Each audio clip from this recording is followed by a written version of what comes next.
আজি কবিতাৰ শব্দৰে নহয়, জীৱনে ভাল পোৱা এটি অভিমান ভৰা প্ৰেমৰ কাহিনী কম। কেৱল হাঁহিৰে এটি কাহিনী সাজিব পৰা হ'লে, মনতাৰে কথাবোৰ যদি হৃদয়ংগম কৰিব পৰা হ'লে, সমনীয়াবোৰ যদি প্ৰাপ্তি হোৱা হ'লে, সপোনবোৰ পৃথক হোৱালৈ মই বাট চাম।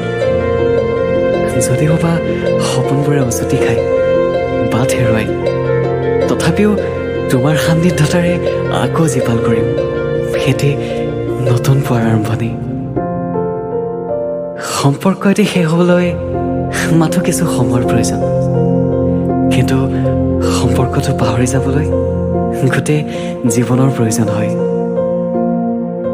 য'তেই আছা সুখত থাকিবা, তুমি চিন্তা নকৰিবা, মই বৰ সযতনে সাঁচি ৰাখিছোঁ তোমাৰ সেই অভিমানী অভিমানী মৰমবোৰ।